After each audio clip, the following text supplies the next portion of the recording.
সবাই যখন মৃত্যুটাকে ভীষণ ভয় পায়, আমি তখন হাসতে হাসতে আল্লাহর কাছে ভীষণ সন্তুষ্টি নিয়ে পৌঁছতে চাই যে আমি একটা ন্যূনতম ওই জীবনটা লিড করতে পারলাম, যে আমি একটা ইনসাফের হাসি নিয়ে আমি আমার আল্লাহর কাছে পৌঁছতে চাই। সুতরাং আগামী 50 বছর বাঁচলাম, কোনো ইম্প্যাক্ট তৈরি হলো না আমারে দিয়ে, দেশের জন্য, রাষ্ট্রের জন্য, উম্মার জন্য, জাতির জন্য। কিন্তু আমি ধরেন 5 বছর বাঁচলাম, সেটার মধ্য দিয়ে যদি আগামী 50 বছরের ইম্প্যাক্ট তৈরি হয়, তাহলে অনেকদিন বেঁচে থাকায় কি সাফল্যের বলেন? শহীদ প্রেসিডেন্ট জিয়াউর রহমান কয়টা দিন বেঁচেছেন, কিন্তু ভাবেন আজকে পর্যন্ত উনি আমার অনুপ্রেরণা। হাঁটতে হাঁটতে আমার পা ফুলে যায়। আমি, আমার টিম সেদিনকে ব্যাগের মধ্যে জুতো নিয়ে তারপরে একটা শপিং মলে ঘুরছিলাম, মানে পা ফুলে গেছে, পা জুতোয় ঢুকাতে পারছিলাম না। তো জিয়াউর রহমানের একটা ওনার গল্প মনে পড়ছিল, যিনি মাইলকে মাইল যখন হাঁটতেন ওনার সাথে স্টাফদের পা ফুলে যেত, কিন্তু ওনার তো আর্মি ট্রেনিং আছে। তখন তাকে বলতো যে স্যার আপনার তো আর্মি ট্রেনিং, আমরা তো আর পারি না। এই জন্য ওনাকে মানুষ রাখাল রাজা বলতো। তা আমরাও সারা বাংলাদেশের 56,000 বর্গ মাইলে হাঁটতে চাই। আমরা ইনসাফের চাষাবাদ করতে চাই, একটা স্বাধীন সার্বভৌমত্বের সততার বাংলাদেশ তৈরি করতে চাই।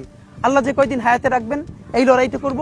যেদিন নিয়ে যাবেন আমি স্বপ্ন দেখে যেতে চাই, আমি আমাদের এমন টিম, আমি আমার সন্তানকে রেখে যেতে চাই, আমার মৃত্যুর পরে যেন এই লড়াই বন্ধ না হয়, এই লড়াই যেন বাংলাদেশে কিয়ামত পর্যন্ত জারি থাকে।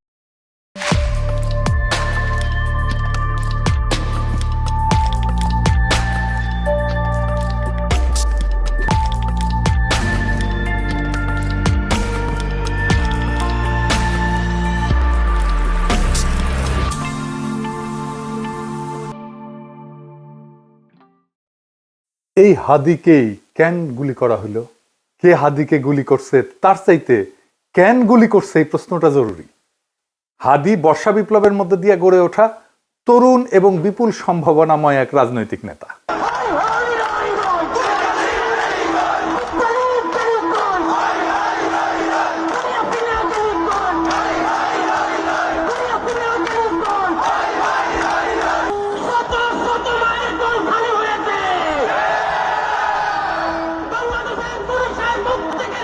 অনেকে আওয়ামী লীগের দিকে আঙুল তুলতেছে।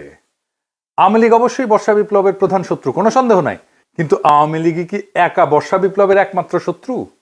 না, রাজনৈতিক দলগুলো যারা হাসিনা বিরোধী লড়াই করছে তারাও তো বর্ষা বিপ্লবকে ধারণ করে না। সরকারের মধ্যে বিপ্লব বিরোধী ধান্দাবাজ অপদার্থ ধ্বজভঙ্গ লোকেরা ঢুকিছে একের পর এক। প্রফেসর ইউনূস নিজের বউয়ের ডাক্তাররা ঢুকাইছে মন্ত্রী পরিষদে, বন্ধুর পোলারে ঢুকাইছে, তার গ্রামীণ ব্যাংকের লেসপেন্সার সব ঢুকাইছে, পলিটিক্যাল পার্টিগুলো তাদের নিজেদের লোকদেরকে ঢুকাইছে, এবং বেশিরভাগই অপদার্থ। না আছে এদের ম্যানেজমেন্ট স্কিল, না আছে পলিটিক্যাল নলেজ, না আছে সদিচ্ছা, না আছে শরীরে জোর। আওয়ামী লীগ অস্ত্র কিনে সশস্ত্র যুদ্ধের ডাক দিছে, অস্ত্র কিনে যুদ্ধ করার কথা ঘোষণা দিছে, একবার না বারবার জেনেভায় যায় প্রকাশ্যে দিছে। দেখেন একের পর এক দেখান এইটা শেন।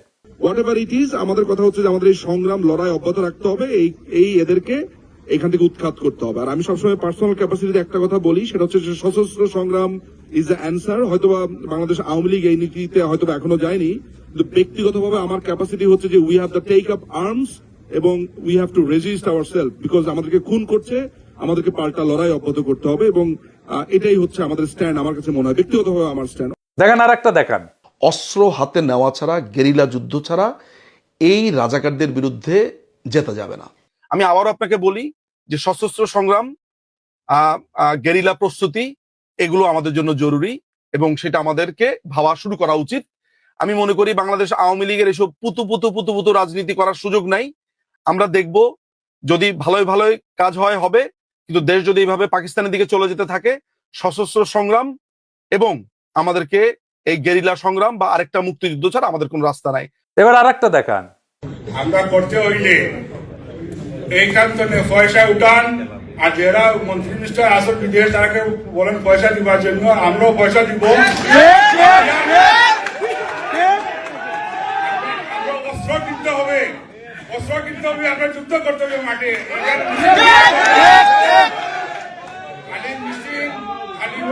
মিছিল করলেও চলবে না, আমরা অস্ত্র করতে হবে, আমরা মাঠে নামতে হবে। দেখেছেন?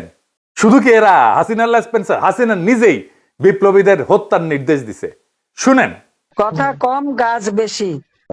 নেত্রী আমাদের যে ভাই বোনদের হত্যা করেছে, আমরা অস্ত্র তুলে নিয়ে এদেরকে হত্যা করবো ইনশাল্লাহ আগামীতে। মুখে কথা একটু কম বলো তো, যারা কথা বেশি বলে তারা কিছু করতে পারে না। কথা কম গাছ বেশি, ঠিক আছে? মুখ দিয়ে বলতে যেও না, আগে করে দেখো। ঠিক আছে, খোদা হাফেজ। শুনেছেন? তারপরেই তো এই ঘটনা। একটা রাষ্ট্রের বিরুদ্ধে সশস্ত্র সংগ্রাম বা প্রকাশ্য খুনের নির্দেশ দেওয়ার বিরুদ্ধে কিছু করছে প্রফেসর ইউনূসের সরকার? কিছুই করে নাই, কিচ্ছু করে নাই। আর ওদের সাহস আকাশে চড়ছে। হাসিনাকে ভারত ফেরত না পাঠাতে চাইলে নাকি আমাদের কিছুই করার নাই, এই বলে তৌহিদানন্দ প্রভুপাদ। শুনেন, ভারতকে রাজি হতে হবে অথবা চাইতে হবে তাকে ফেরত পাঠানো। রাজি না হলে আসলে তো করার কিছু নেই, আমরা রাজি করানোর চেষ্টা করতে থাকতে পারি, এটুকু। যেটা প্রথমে যেটা বলছিলেন, এটা একটু প্রসেসের ব্যাপার আছে, প্রসেসে চলছে, দেখা যাক আমরা কতটুকু অ্যাচিভ করতে পারি। শুনেছেন? এটারে বিএনপি ঢুকাইছে, দেখে দিলাম এটা উপদেষ্টা মন্ডলীতে। এতটাই অপদার্থ, করার কিছু নাই তো তুই উপদেষ্টা আসুস কেন? 111 আমলা ওরে বানাই দিছে মন্ত্রী। এরা গালাইলে ওর গায়ে মাখে না, এতটাই নির্লজ্জ, এতটাই ক্ষমতা লোভী। এদের দিয়া প্রফেসর ইউনূস ফ্যাসিবাদের আগমন ঠেকাবে। হ্যাঁ, কি আর কমো, বালটা ঠেকাইতে পারবে। নির্বাচনের তফসিল ঘোষণা করছে না, দেখেন কি ভয়াবহ রক্তপাত হয় এই পুরা নির্বাচনের সময়। কিছুই ঠেকাইতে পারবে না। কেউ তো কথা শোনে না, আমলারাও কথা শোনে না। ক্ষমতায় বসেছে, রাষ্ট্রযন্ত্রের উপরে কোনো নিয়ন্ত্রণ প্রতিষ্ঠা করতে পারে নাই এই 2 বছরে। এত সাপোর্ট দিয়ে গেছে, কোনো স্যাদব্যাদ নাই। আচ্ছা বলেন, এনএসআই, ডিজিএফআই যদি না জানে কারা ঢাকা 8 আসনের প্রার্থী শরীফ ওসমান হাদিকে হত্যার উদ্দেশ্যে গুলি করছে, তাহলে এই সংস্থাগুলো বন্ধ করে তো দিতে হবে।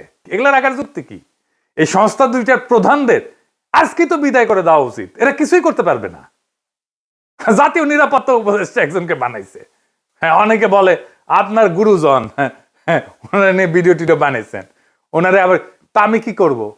যে যায় লঙ্কায় সেই তো হয় রাবণ। সে ক্ষমতা উপভোগ করিচ্ছে আর বিএনপির সাথে ঘুটু করিচ্ছে, যেন বিএনপি তাকে পররাষ্ট্রমন্ত্রী বানায়। হাদিকে খুন করার এই ভয়ঙ্কর অপারেশনে যারা যুক্ত ছিল তাদেরকে গ্রেপ্তার করে বিচারের আওতায় না আনতে পারলে প্রফেসর ইউনূস সরকার 12 ফেব্রুয়ারি জাতীয় নির্বাচন সম্পন্ন করতে পারবে না, লিখে রাখতে পারে। বর্ষা বিপ্লবকে কোনোভাবে মেনে নিতে পারেনি কায়েমি গোষ্ঠী। আর এক দল আছে বর্ষা বিপ্লবকে বিপ্লব বলে স্বীকারই করতে চায় না, বলে এটা অভ্যুত্থান। এটা অভ্যুত্থান নাকি বিপ্লব খুব নির্দোষ বিতর্ক বইলা মনে হয় না, কিন্তু এখানে লুকায় আছে হাদির গুলি খাওয়ার নিশানা। আসেন সেটা বুঝে দেখি। এক শ্রেণীর জাউরা আছে, দেখবেন বলবে আইসে আমি সহ কয়েকজন নাকি দেশটারে অস্থির করে রাখছি। বিপ্লবের পরে কোনো দেশ সুস্থির হয় না, কখনো হয় না। বিপ্লবের ইতিহাসে এটা নাই। সুস্থির করার জন্যই বিপ্লবী সরকার লাগে। অভ্যুত্থান আর বিপ্লব এক জিনিস না। আমি যদি বাঘরে বিলাই ভেবে ম্যানেজ করি তাহলে বাঘ বাঁচবে নাকি বিলাইয়ের সার্ভিস আদর পাবো আমি? কোনোটাই তো হবে না।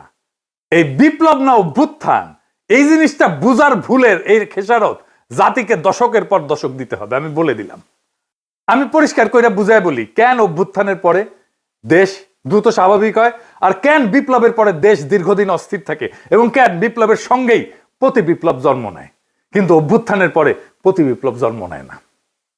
আসেন সেই জিনিসটা বুঝে দেখি।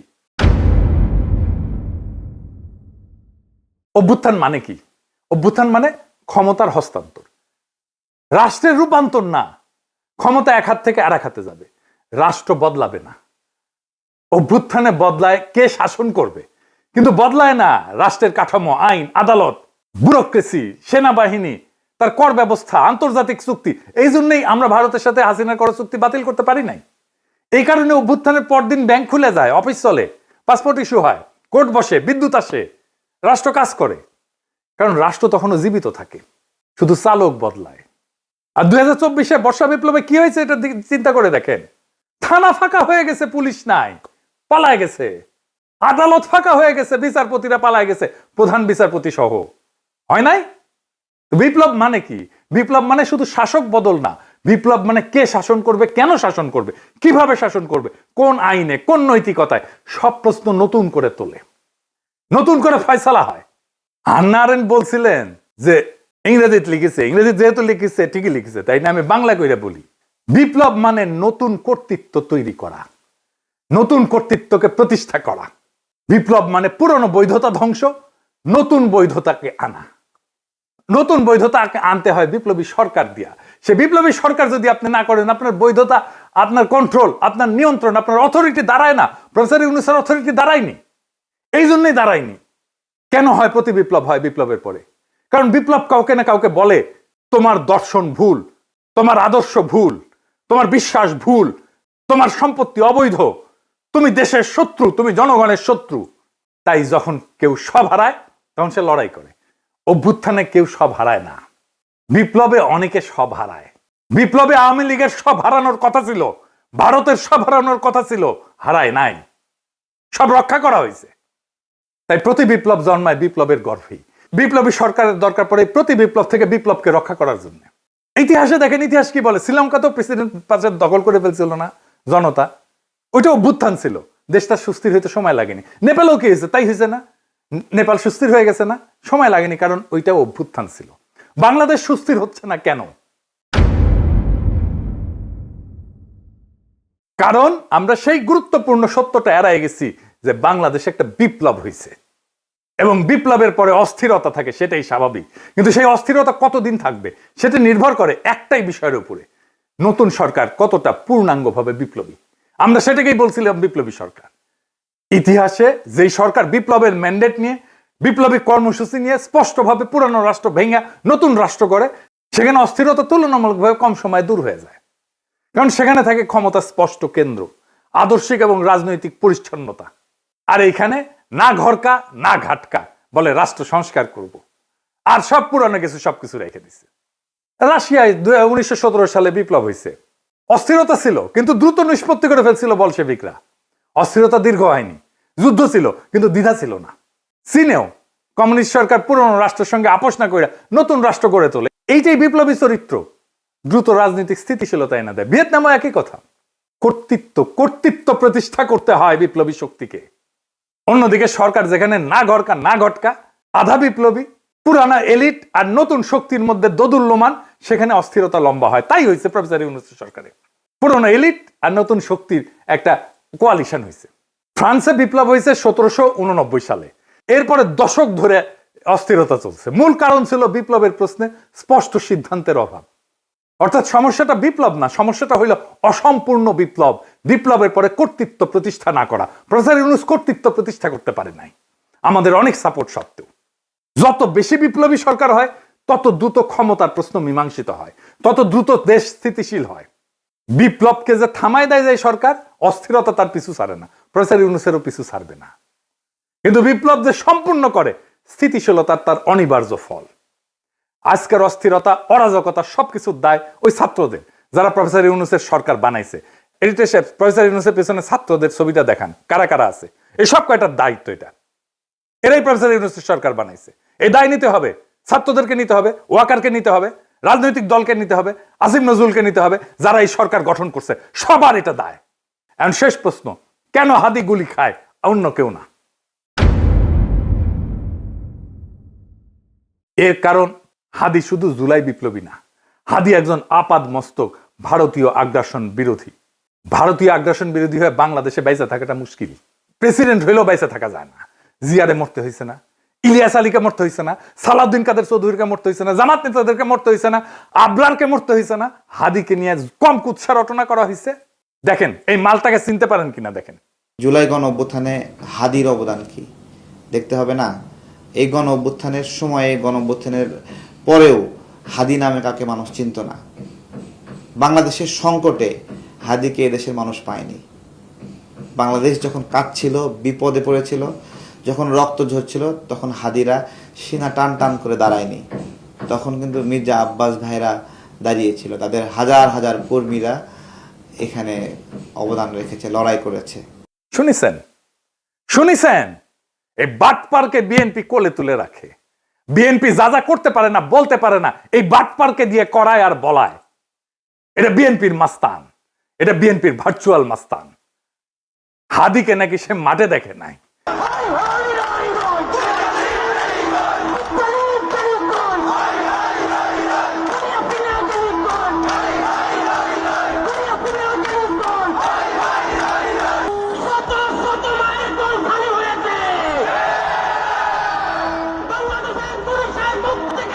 ওই বর্ষা বিপ্লবের হেডমাস্টার, ওর কাছে রোল কল কইরা বর্ষা বিপ্লবের স্টেক নিতে হবে। ওরে কিছু বললে বিএনপির বুদ্ধিজীবী ডাক্তার জাহেদ পর্যন্ত সেট করে ওঠে, কাইন্ডে শেষ হয়ে যায়।